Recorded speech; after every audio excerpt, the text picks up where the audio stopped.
It was close to 2:30 in the morning when I noticed the front camera flicker. Just a quick static pulse. Off a second, but long enough for the feed to glitch to black before coming back. At first, I thought nothing of it. The station's security system was old, and nights like this, when the wind kicked dust through the parking lot, the cameras sometimes stuttered. But this one, it didn't, it just glitched. It froze. For maybe 3 seconds, the screen showed the same empty stretch of asphalt before it suddenly jumped ahead, like time skipped. I stared at it for a moment, waiting for the grain to settle. Then I leaned back in the chair and rubbed my eyes. I'd been on since 10 p.m., and I still had another 4 hours to go. The quiet ones were the hardest. No customers, no noise, just the hum of the coolers and the occasional buzz of a fly near the soda machine. I worked at a small gas station just off Highway 61, one of those places that stayed open 24 hours. Mostly for truckers and people too tired to realize they should V-stopped an hour ago. It wasn't a bad job, boring, sure, but it paid my rent and let me listen to podcasts in peace. Nights like this, I'd usually kill time watching the security monitors. We had 6, 1 over the counter, 2 outside front lot and side alley, 1 pointing at the pump area, 1 in the tiny store aisle, and 1 old grainy feed that covered the back door. The cameras were my way of pretending I wasn't completely alone. That night, though, I kept glancing at the front feed again and again. The glitch wasn't repeating, but there was something off about it now. Like the angle had changed slightly. The camera showed the lot as usual. 2 pumps, an empty space where a truck had been earlier, and the road stretching into darkness. But the lighting looked wrong. The glare from the station sign didn't reach as far as it should have. The asphalt looked dimmer. I tapped the side of the monitor, half expecting it to clear up. It didn't. Whatever. I grabbed my coffee and stepped outside for a quick smoke. The air was cold and sharp. October kinda cold, when the nights start feeling longer than they should. The road was dead. Quiet. Only the distant hum of a semi somewhere down the highway. Itukadrak. Looked arrow nothing. The same old quiet lot. The empty pumps. The humming lights. Everything normal. But when I walked back in and looked at the monitor again, something moved. Just for a second, I saw a figure standing by pump 2. I froze. The figure was blurry, almost shapeless. Could have been the wind, a camera artifact, whatever, but it had the shape of a person, someone tall, standing perfectly still in the same dim area where the glitch happened earlier. I glanced out the window. The lot was empty. Looked back at the monitor.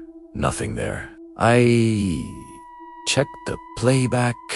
The DVR lagged, old as hell, but I scrubbed through the last few minutes. The glitch was there, same place, but in the moment where I'd seen the shape, the feed just skipped, 3 seconds missing. I sat there, trying to laugh it off. Probably just another camera hiccup. But the weird thing was, the timestamp on the footage jumped backward by 2 seconds before it skipped ahead, like it looped on itself.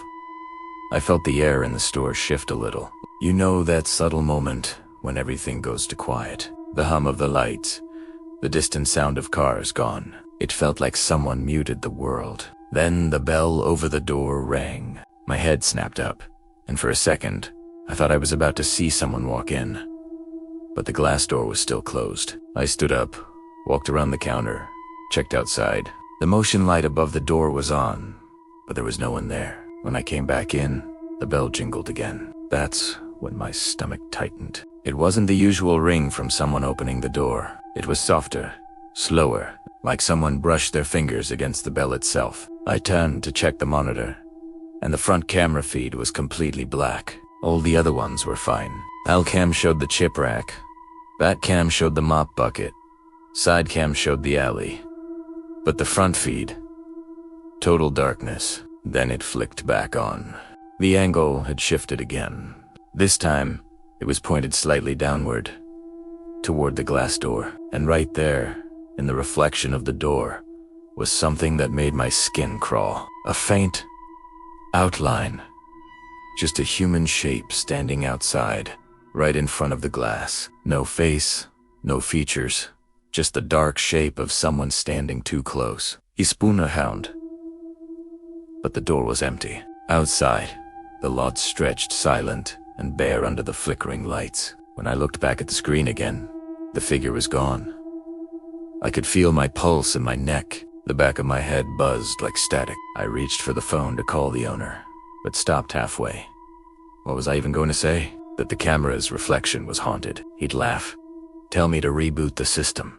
Instead, I decided to check the feed cables myself. The system was in a small storage room behind the counter. I unlocked the door, stepped inside, and flicked on the light. The monitor rack buzzed faintly. Everything looked normal. No loose wires, no damage. But the front cam light, the tiny red LED, was blinking irregularly. Not off and on, more like a pattern. Short, long. It didn't mean anything. Probably just bad wiring. But the longer I stared at it, the more deliberate it looked. I remember thinking, maybe it's Morse code. I actually laughed out loud at that, because it was such a stupid idea. But when I stepped back out into the store, I stopped cold. The doorbell jingled again, and this time, it wasn't empty. The man standing at the door looked wrong. Not in a monstrous way, just off. He was tall, maybe mid-40s, wearing a heavy coat, even though it wasn't that cold. His face was pale and oddly still, like he'd been standing there longer than the bell suggested. When I opened the door, he didn't step in. He just stood on the threshold, staring at the floor tiles. You need gas. Primera, ask it. He slowly lifted his head. His eyes looked unfocused, like he was trying to see through me. Do you have coffee? Yeah, I said, nodding toward the self-serve machine. Inside on the right. He shuffled past me, the smell of damp wool following him. He didn't look around, didn't glance at the snacks or the shelves, just straight to the coffee. I watched him fill the cup halfway. No cream, no sugar, then walk to the counter. His hands trembled a little as he reached for his wallet. That'll be $1.50, I said, trying to sound casual. He placed 2 crumpled dollars on the counter, eyes never leaving the cup. Then he whispered, almost to himself, "They always forget to clean the cameras." I froze. When he looked up at me for the first time, a small twitch in his jaw, like he was about to smile but change his mind. "The cameras," he said softly. "You should clean them. Dust blocks things out." Before I could respond, he turned and walked out. I stood there, trying to make sense of what he'd said.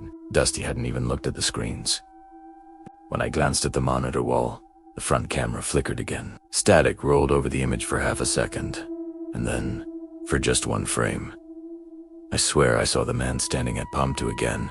Same place as before. Only this time he was facing the camera.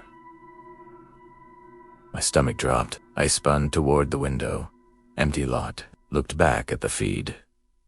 Clear. I felt stupidly paranoid, but I couldn't shake the feeling that he'd said that line for a reason. Clean the cameras. Like he knew something about them. I decided to humor him. I grabbed the step stool, went outside, and wiped the front cam with a napkin. Dusty, sure, but nothing strange. I cleaned the pump cam too while I was at it. When I came back in, the coffee cup was still sitting on the counter full. He hadn't even taken it. I looked outside again. He was gone. No taillights, no footsteps, nothing. That's when the phone rang. Old corded landline we kept behind the counter. Never rings, except when the manager calls. The sound made me jump. Primera picked it up. "Howie gas, night shift." A pause, then a voice. Quiet. Hoarse. "Did you clean them?" My throat went dry. "Who is this?" Click. Silence. I hung up and just stood there. Phone still in my hand, heart pounding. I told myself it had to be a prank, maybe the guy's buddy, maybe even a trucker with a dark sense of humor. But the voice didn't sound playful.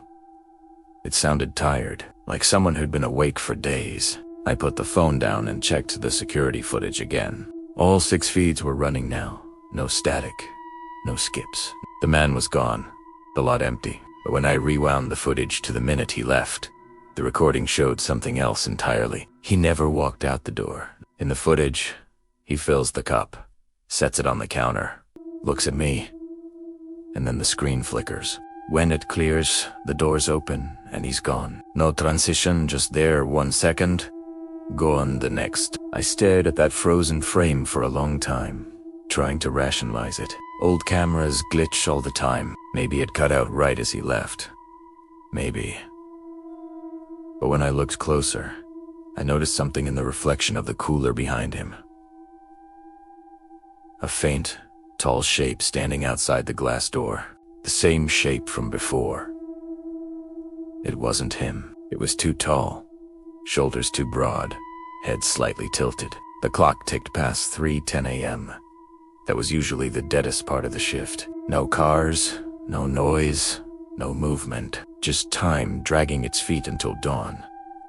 But that night, I couldn't sit still. I kept pacing the aisles, glancing out the windows. The lot looked darker than usual, like the lights weren't reaching as far. At one point, I heard something faint from outside. A scrape, metal on metal.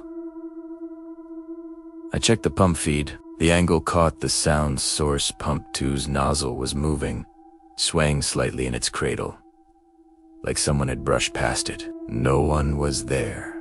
I went to the door, pressed my face to the glass. The fog had thickened, rolling low across the asphalt, blurring the pumps.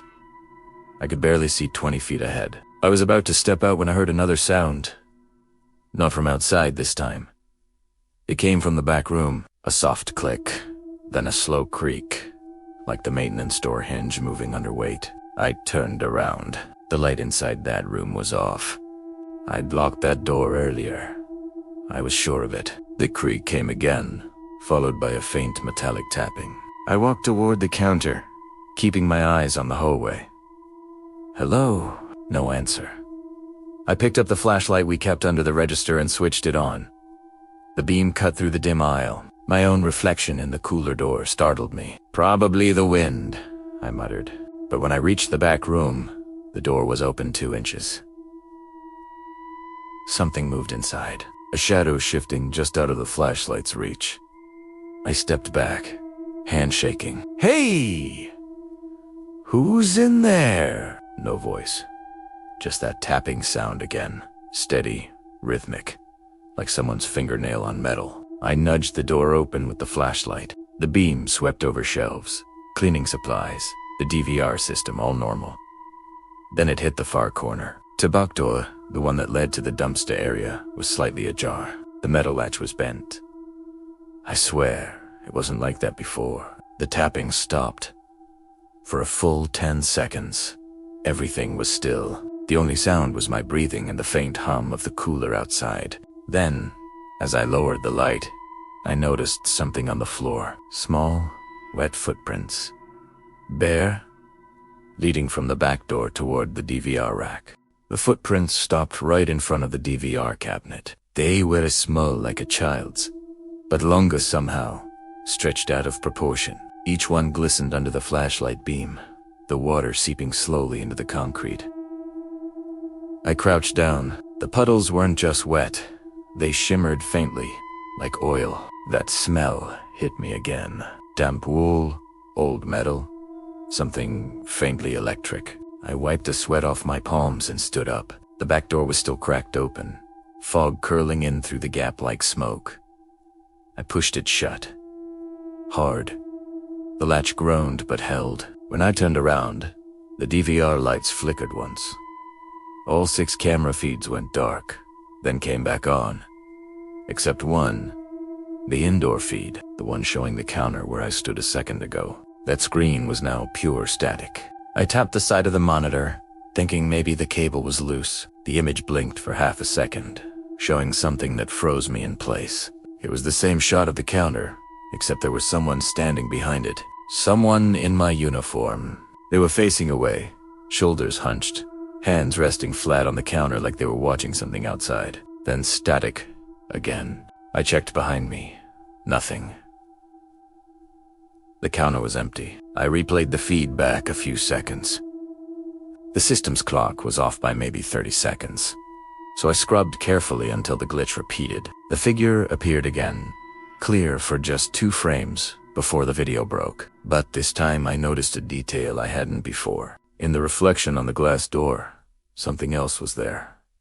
Something standing just outside, staring in. I couldn't make out its face, but it was tall enough that the top of its head hit the door frame.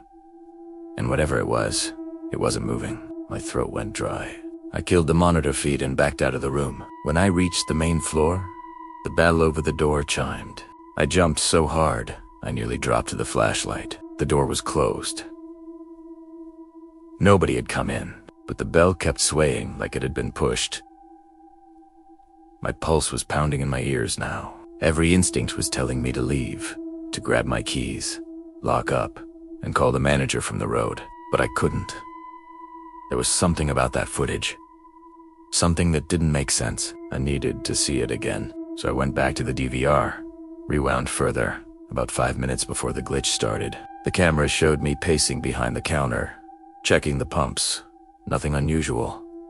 Then, without warning, a black shape moved through the frame. At first, I thought it was a bug or lens flare, but it had weight. It crossed the entire shot from left to right, blocking light as it went. The feed dimmed while it passed, like the power was being drained just from its presence. And then, for a fraction of a second, I saw its arm. Too long, thin, the joints bent wrong, like a puppet that had been rewired by someone who didn't understand anatomy. It brushed past the coffee machine, and one of the cups fell over, which explained the faint thump I'd heard earlier. I looked over my shoulder. That same cup was still lying on the floor in real life.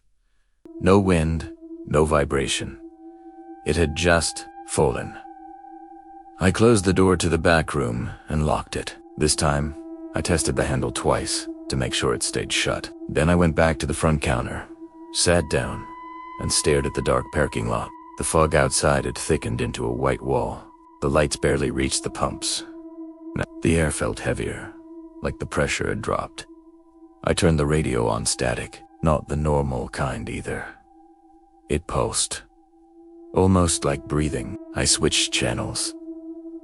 Same thing, a hollow ha-ha-ha-ha-ha pattern that didn't stop. I shut it off and listened. That's when I realized the sound hadn't come from the radio at all. It was coming from the speaker connected to the intercom outside, the one customers use when they can't come in. Someone was holding the button down. I froze, eyes on the monitor showing pump 2. Through the grainy night vision, I saw a figure standing just beyond the fog line. Still, facing the camera. I leaned closer, trying to make out details. The uniform, the same as mine. Same name tag. Same jacket. He wasn't moving, but the static in the audio grew louder, sharper, until I had to rip the headset off. Then the lights in the store flickered. Once, twice.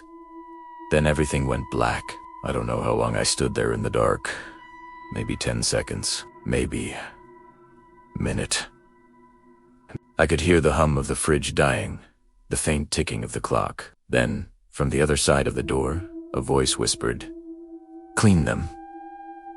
The lights came back on. Everything looked normal again. Aisles, counter, coffee machine. But the front door was wide open, and the fog had poured in, pooling around the floor like smoke from a fire. I backed away until my leg hit the stool. My brain couldn't decide whether to run or scream or freeze. Then I noticed something lying on the doormat. A receipt. It wasn't mine. The paper was old, yellowed around the edges, ink faded. But I could still read the top. Highway gas, October 27th, 1998. The timestamp said 3:14 a.m. Exactly the same time showing on the clock above me. The receipt shouldn't have been there. I hadn't printed anything that night. The last customer paid with a card hours ago, and a vent in the printer roll had jammed. But this one, it looked like it had been handled recently. The edges were soft, creased like someone had been folding and unfolding it. I picked it up with shaky hands. The name on the cashier line wasn't mine. It said Brian. I didn't know any Brian. There was no one by that name on staff. and I'd been here long enough to know every name tag and shift schedule. But under the receipt details, right below the total, someone had scribbled in blue pen, "You didn't clean it." That same phrase from the voice.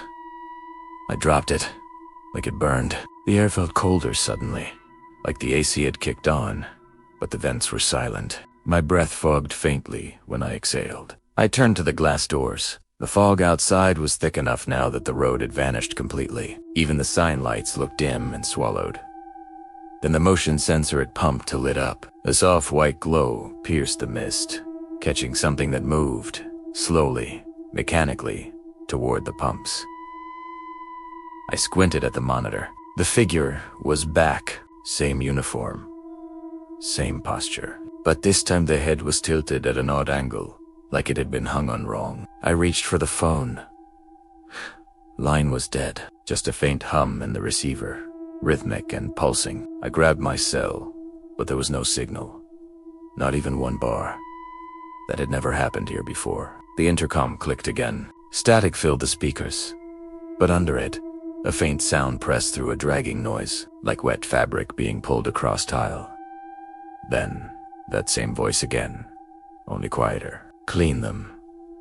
It wasn't angry. It sounded tired. I turned toward the coffee counter. The one where the cup had fallen earlier. The spill was still there, a faint dark ring on the linoleum. I don't know why I did it, but I grabbed a paper towel and wiped it up. Maybe to calm my nerves, maybe because some part of me thought that's what it wanted. The moment I did, the light stopped flickering. The hum from the speaker cut off. For the first time in an hour, the store felt still again. I almost laughed at myself. My hands were shaking, but I told myself it had to be power issues. Interference. A storm somewhere messing with the lines. I decided to go out and check the fuse box. It was dumb, but staying inside felt worse. When I pushed open the back door, the cold hit me hard. The fog wasn't just outside, it rolled into the hallway, thick and heavy, carrying that same damp metal smell. My flashlight beam barely cut through it. The fuse box was mounted by the ice freezer, past the dumpster. My footsteps echoed too loudly against the concrete. Every sound felt amplified. The squeak of my shoes, the click of the light switch, the distant hum of the highway that didn't sound like cars anymore. As I reached for the panel, something glinted in the fog. It was another receipt, wedged under the dumpster wheel. Primera pulled it out, same yellowed paper, same handwriting. "Clean them." And right under it, "Before they see you." The hair on my neck rose. He spun around, but the fog made it impossible to tell what was there. That's when I heard the faint tap of the doorbell chime. Once. Then again. Someone had gone inside. I ran back, flashlight shaking in my hand. When I reached the front, the door stood wide open again. The fog had poured halfway through the aisles now, crawling up the snack shelves like smoke. The figure was standing at the counter. At least, I thought it was a person. Same uniform, same build. But when it turned slightly, the skin on its neck didn't bend. It folded, like fabric being turned inside out. I dropped the flashlight. It rolled under the rack, spinning its beam across the floor. When it passed over the figure, I saw its hands. They weren't hands. They looked like gloves filled with water, translucent and colorless, fingers drooping slightly under their own weight. And the name tag on its shirt, it didn't say my name anymore. It said Brian. The thing turned fully toward me. Its face looked like mine, but wrong. The eyes were open too wide, too bright, reflecting the neon lights like glass. Its mouth twitched, half-formed, like it was trying to speak but didn't know how. Then I heard the voice again. Not through the speakers this time, it came from Italiano. "Clean them." Behind it, the CCTV monitor flickered on. The screen showed me standing exactly where I was, except in the feed. The figure wasn't in front of me. I was completely alone. Then the feed glitched again, and I saw something that made my stomach turn. In the camera view of the back hallway, there were dozens of them. Figures in identical uniforms, faces blurred like smeared paint, standing shoulder to shoulder in the fog. Every single one holding something in their hand. Paper towels, receipts, rags. They were all scrubbing the walls, and as they moved, I realized what they were cleaning off. Brown stains, darker than dirt. The walls weren't white anymore. They were covered in handprints. I don't remember moving. One moment, I was staring at that screen, and the next, I was halfway down the hall, my breath fogging in front of me, heart pounding so hard I could hear it in my ears. The footage couldn't be real. It had to be old recordings. Some glitch in the backup system. But that didn't explain the smell, or T-Steins, or the figure that looked exactly like me. When I reached the back hallway, the fog was thicker than before. The air felt wet, sticky, like walking through steam. My shoes made faint sucking sounds as they lifted off the floor.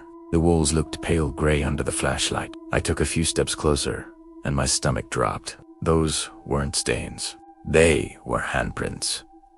Dozens of them, some small, some large, all smeared downward, as if someone had been dragged along the wall while trying to stop. I stumbled back and hit the freezer door. The metal was freezing cold. So cold it burned. For a second, I thought I heard something behind it. A soft, rhythmic sound, like cloth rubbing against metal. I leaned closer. It stopped. Then came a single knock. I jerked back. The light flickered again, and I caught a glimpse of something in the reflection movement inside the freezer glass. It was a hand, pressed flat against the inside, fingertips pale, nails dark. I staggered back into the wall. My flashlight slipped from my hand and rolled across the floor, spinning the beam into the fog. I grabbed it again and aimed it at the glass. Nothing there, just condensation sliding down. But the knock came again, 3 times. This time, I reached for the handle, then stopped. My mind flashed back to that word, them. Clean them. Nodded. The voice hadn't been talking about the walls. I turned slowly toward the far end of the hallway, where the employee door led out to the dumpsters. The fog was so thick there that the exit sign was just a red blur. The camera above the door clicked softly. The sound of motion detection. I looked up at the small monitor mounted on the wall. The feed was grainy, barely visible through static, but I could still make out shapes in the fog. 4 5 of them, standing just outside. All wearing the same gas station uniform, all facing the door. One of them, the one in front, had its hand raised, palm pressed against the glass from the outside, in the exact same spot as the freezer door hand, and in that same looping whisper, I heard it again. Clean them. The other figures started to move, slow, swaying, like they were underwater. They spread out across the cameras. One walking toward the pumps, one circling around back, one heading straight for the front entrance. Every light in the hallway went out. My flashlight flickered, then died. All I could hear was the hum of the refrigerators and my own breathing. I ran. I didn't even think. I bolted back toward the front counter, tripping over boxers and slipping on wet spots. I slammed the front door shut and threw the latch. The fog pressed against the glass, like a living thing. I went for the landline again, still dead. My phone showed no service. Then, through the fog, a shape appeared at pump 1. Tall, slouched, face hidden under the brim of a cap that looked too familiar. He turned toward the window. I saw my own face looking back at me. The lights in the store dimmed. The monitors buzzed alive one by one, showing every angle of the lot. The fog swirled, and more figures stepped out, all wearing the same clothes, all walking in slow, steady rhythm toward the door. The speakers crackled again. This time, it wasn't one voice, it was many, layered whispering over each other like wind through static. Clean Tim. Clean them. Clean them before they see you. The door handle started to twitch. I grabbed them up from behind the counter, not even thinking. My body was on autopilot. I ran to the nearest spill, the faint ring where the coffee had dried earlier, and started scrubbing. The second I did, the whispers stopped. The handle went still. The lights flickered back on. The fog outside began to thin, curling upward like smoke sucked out of a vent, and one by one, the figures on the monitors disappeared. When I looked up again, the lot was empty. It took everything in me not to collapse right there. I stayed sitting behind the counter until sunrise, too scared to even blink. The morning shift guy, Rick, showed up at 6 a.m. He asked if I'd been cleaning all night. I told him I didn't know what he meant. He pointed at the windows. Every inch of the glass was spotless, like it had just been polished. The floor, too, gleaming. The counter shining. Even the back hallway looked freshly mopped. He laughed and said, "Guess we finally broke you in." I didn't laugh back. I tried to explain about the cameras, but when I went to show him, the DVR was blank. No footage. Just empty folders where the recordings should have been. The only thing left was one file timestamped. 3:14 a.m. I opened it. It was a still frame. Me, standing at the counter. Behind me, through the glass, a crowd of identical figures staring in, and one sentence scrawled across the screen in blue marker, written right on the plastic. "You didn't clean them." I quit that job 2 days later. The manager said he understood, apparently. Nobody lasts long on the night shift at that station. Last week, I drove past it again on my way to visit my sister. It was boarded up, out of business. But the strange thing was, the glass on the door still looked spotless. Even through the dust, they shined. And as I slowed the car to look, my radio cut out for a second. A faint whisper came through the static. "Clean them."